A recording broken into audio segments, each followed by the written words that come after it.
Chemo কথাটা আসছে chemical থেকে, মানে রাসায়নিক পদার্থ। তাহলে এক্ষেত্রে আমরা কি লিখতে পারি, এখানে উদ্দীপক হচ্ছে রাসায়নিক পদার্থ।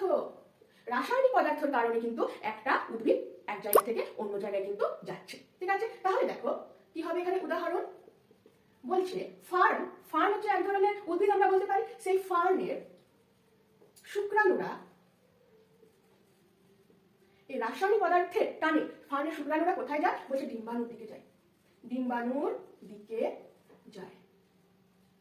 দিকে কিন্তু যায়। ঠিক আছে, বোঝা গেল? তাহলে এটা হচ্ছে আমাদের কেমোট্যাকটিকের উদাহরণ।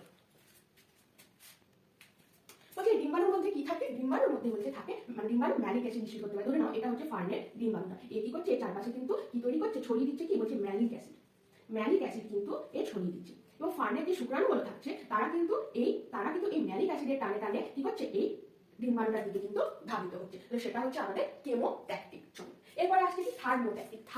ঠিক আছে, থার্মোমিটার মানে উষ্ণতা মাপা হয় থার্মোমিটারের সাহায্যে। তাহলে সেখান থেকে থার্মো মানে সবসময় মনে রাখতে হবে টেম্পারেচার, বা আমরা বলতে পারি উষ্ণতা। ঠিক আছে, তাহলে এখানে কে হবে, এখানে উদ্দীপকটা হবে আমাদের উষ্ণতা।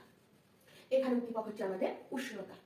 উষ্ণতার প্রভাবে উদ্ভিদ এক স্থান থেকে অন্য স্থানে কিন্তু চলে যাবে। এই ক্ষেত্রেও আমরা বলতে পারি যে যেখানে আলো বেশি সেখানে তাপ বেশি। তাহলে যদি তাপের দরকার হয় সূর্যের দিকে যাবে এটার মতো, আর তাপ থেকে দূরে যদি দরকার হয় সে কিন্তু সূর্য থেকে দূরে চলে যাবে। তাহলে এই উদাহরণটাই কিন্তু আমরা এখানেও বলতে পারি যে থার্মোট্যাকটিকের ক্ষেত্রেও আমরা ভলভক্স দেখতে পাবো, এবং এক্ষেত্রেই আমরা ক্ল্যামাইডোমোনাসও দেখা যাবে। ঠিক আছে, বোঝা গেছে? এরপরে চলে আসছে আমাদের হাইড্রোট্যাকটিক। হাইড্রোট্যাকটিকে কি হবে, হাইড্রো কথাটা যেখানেই থাকবে আমাদেরকে বুঝে নিতে হবে জলের কথা বলা হচ্ছে। জলের টানে চলে আসবে, কোন জায়গায় শুকিয়ে যাচ্ছে সেখানে উদ্ভিদগুলো থাকতে পারছে না, তারা কিন্তু যেখানে জলটা বেশি আছে সেই দিকে কিন্তু চলে আসবে। তাহলে এক্ষেত্রে উদ্দীপক কি, এক্ষেত্রে উদ্দীপক হচ্ছে আমাদের জল। ঠিক আছে, জলের দিকে আমরা বলতে পারি বিভিন্ন শ্যাওলারা কিন্তু এরকম জলের দিকে চলে আসতে পারে। ঠিক আছে, তাহলে এই হলো